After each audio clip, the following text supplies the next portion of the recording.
Diaspositive vous amène aujourd'hui au Collège de France à la rencontre d'Alain Mabankou, l'écrivain franco-congolais qui y donne des leçons extraordinaires. Suivez-moi.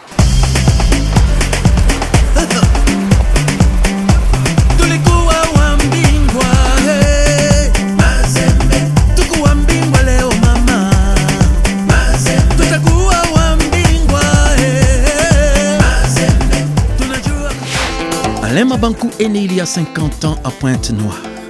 Après des études de droit pour lesquelles il est venu s'installer en France, il se consacre à l'écriture.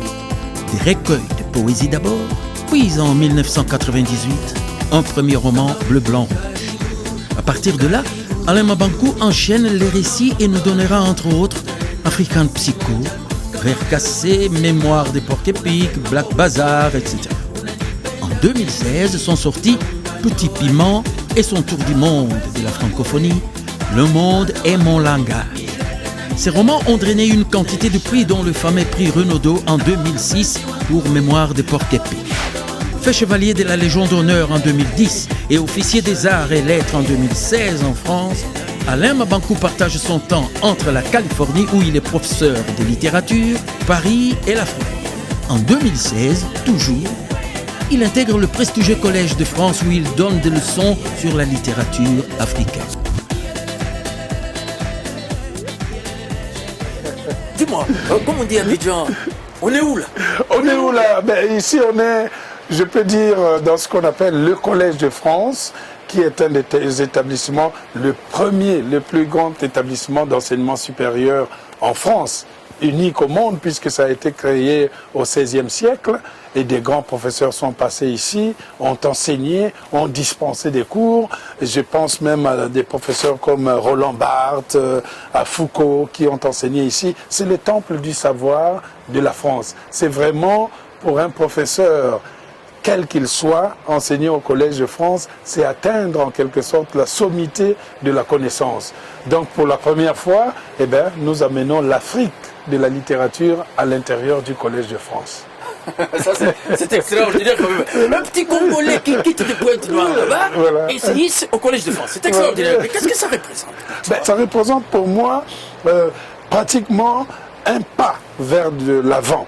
C'est-à-dire que ce que j'ai recherché pendant des années, comment faire de sorte qu'on ne puisse plus considérer l'Afrique comme un continent à la traîne, intellectuellement, économiquement ou politiquement, eh ben, on le fait par la manière de dispenser la connaissance. Et moi, ça représente... Dispenser la connaissance. Dispenser la connaissance. C'est important. Ça, c'est très important. Qu'on le sache que la connaissance n'est pas blanche, jaune, rouge ou noire. La connaissance est humaine. Et dans l'humanité, on a toujours essayé d'enlever la couleur noire pour mettre tout de façon uniforme.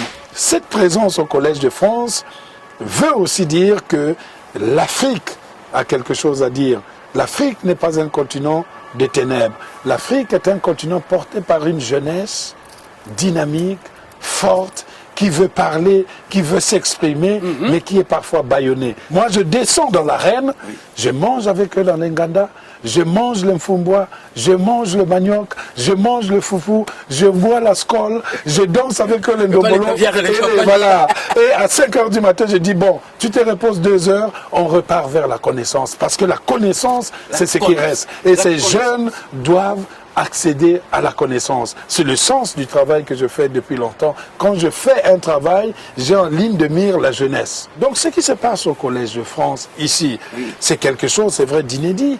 Depuis le XVIe siècle, on n'a jamais enseigné la littérature africaine ici. Absolument. Depuis le XVIe siècle, ils n'ont jamais donné une chaire à un écrivain. Ce n'est même plus un écrivain noir ou blanc. Non, toute couleur confondue. Vous êtes le premier écrivain, dans ce collège. Donc moi je pense que ce que je suis en train de faire ici, c'est réunir les gens. Je regarde les compétences. Si ta compétence, tu es un Asiatique ou tu es un Européen blanc, si tu sais parler de l'Afrique, tu viens avec moi, on en parle. Parce que je sais que ce n'est pas forcément que les Africains qui doivent parler de l'Afrique. Ce n'est pas que à la poule de parler de l'œuf. Le cuisinier aussi peut parler de l'œuf. Ah ben, bien sûr. Et la poule peut pondre l'œuf, mais la poule est incapable de faire l'omelette. Et ça, c'est le cuisinier qui va le faire. Donc moi, je cherche, voilà, je cherche Ça, tout. c'est que j'aime chez toi, parce Ben que tu voilà, ne ressembles pas du tout. ben bien sûr, mon frère, parce que comme ça, l'image de la poule, elle est là. Nous sommes des Africains, nous pondons les œufs, c'est très bien.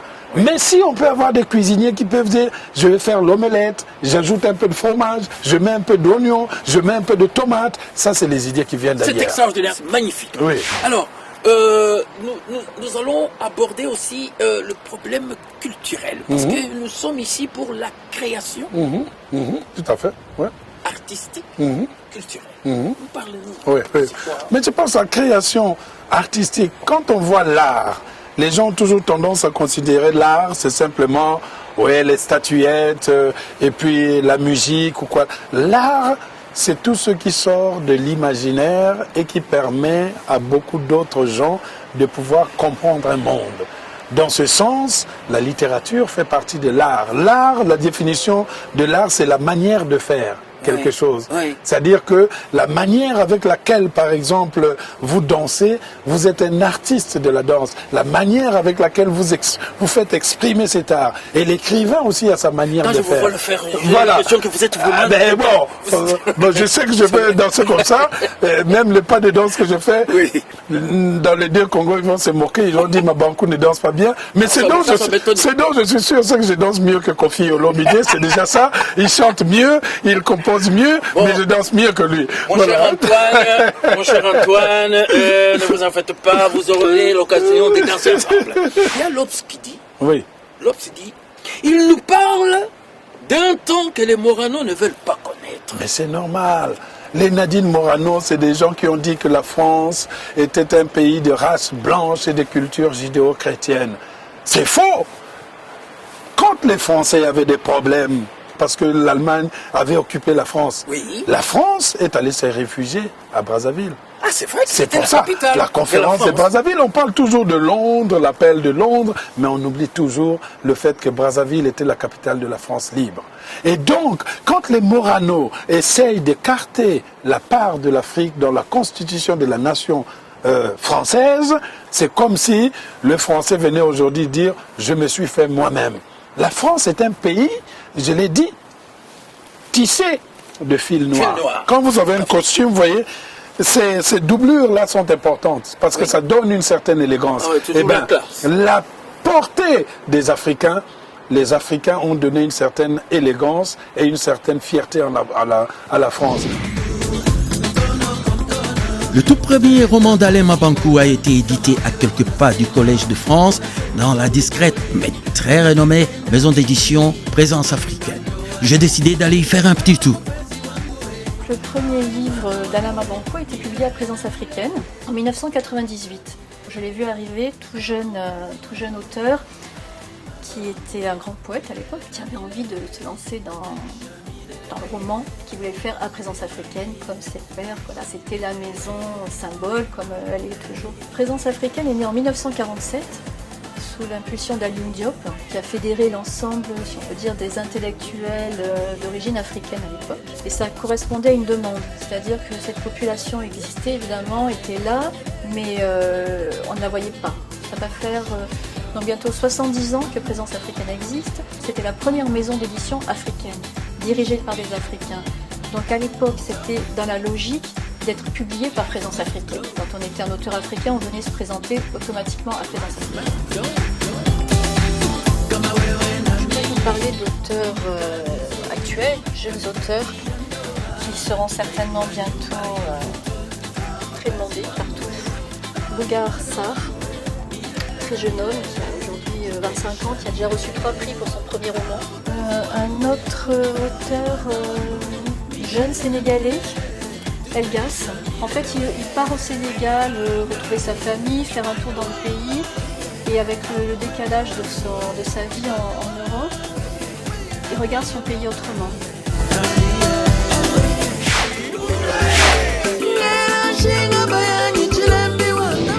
Une expression magnifique de la part de votre mère. Oui. L'eau chaude n'oublie jamais qu'elle a été froide. Ah, ben ça c'est une citation qui a toujours gouverné ma vie.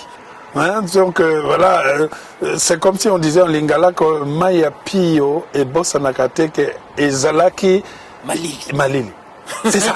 C'est-à-dire que vous avez beau, si vous mettez la marmite dans le feu, l'eau va bouillir, la vapeur qui va là-bas, ça va se condenser et ça revient tout froid. C'est-à-dire que quel que soit celui que vous êtes en tant qu'Africain, il ne faut jamais oublier vos origines. Tous ces Noirs qui veulent devenir occidentalisés en pensant que la culture africaine c'est de la pacotille, que c'est des gamelles qu'il ne faut pas trop porter parce que ça fait du bruit, eh bien c'est des Africains perdus. C'est comme un caméléon qui n'a plus la capacité d'inventer les couleurs, c'est comme un zèbre qui n'a plus ses zébrures, ça devient délicat pour cet homme-là. Donc il faut toujours rester un Africain, mais dans une ouverture dans le monde. Parce que le monde, c'est notre combat de demain. À Brazzaville comme à Kinshasa, pour rester dans ce coin-là, mais un peu partout en Afrique, il n'y a plus assez de librairies. Et donc, pas assez de bibliothèques non plus. Quand nous arriverons à comprendre que notre développement passe par l'édification des grandes structures culturelles, on aura tout compris. On a toujours pris dans nos politiques africaines en général la culture comme simplement un divertissement. Mais la culture va au-delà. Vous créez un grand centre de bibliothèque, grand tellement que grand que tout le monde va venir à Kinshasa ou à Lubumbashi pour aller dans cette bibliothèque. Vous redorez en quelque sorte les espaces de courtoisie culturelle où les jeunes peuvent se retrouver, regarder le cinéma, regarder les films. Quand on crée les espaces culturels, eh bien on verra des grands cinéastes du Congo-Kinshasa qui vont sortir, du Congo-Brazzaville qui vont sortir, des jeunes écrivains qui vont monter, les maisons de la culture sont là, les bibliothèques aussi sont sur place, les grands professeurs viennent là, on organise, on crée même en Afrique centrale l'équivalent du Collège de France. Ça sera le Collège d'Afrique. Il faut toujours rêver. Donc je donne des idées à nos gouvernements de penser à cela. Moi, je suis prêt à les aider pour aboutir à des projets culturels. Et quand je dis prêt à les aider, et ça, je regarde vos spectateurs droit dans les yeux. Quand je dis aider, c'est aider et c'est de ne pas attendre qu'on me paye quoi que ce soit. Parce que mon salaire, c'est de ne plus voir les enfants traîner dans la rue, mais aller dans les bibliothèques, aller dans les salles de cinéma, aller faire Internet gratuitement dans les réseaux que nous allons construire. Et ça, je le ferai bénévolement puisque ces images témoignent de l'authenticité de mes propos. Diaspositive, la diaspora créative, la diaspora qui entreprend, la diaspora debout. Vous rêvez à Mabankou.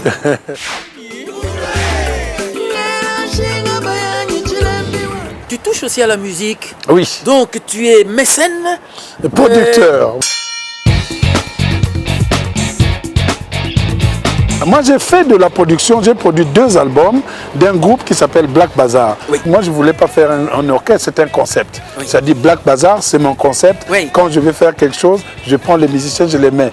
Je cherche maintenant à produire des choses qui seraient moins envahissantes qu'un groupe, un ensemble. Aujourd'hui, je suis dans une production où je produirai plutôt des gens individuellement. Des individus. Par exemple, je prends Koffi Olomide, j'ai un projet, je fais 2-3 titres, je le mets avec un Aznavour ou bien un Igelin ou quelque chose comme ça. Ça fait 2-3 titres qui font quelque chose. Mais bien sûr. C'est très intéressant, nous allons en parler après. Ne me volez pas l'idée. Hein. Koffi Olomide et Aznavour.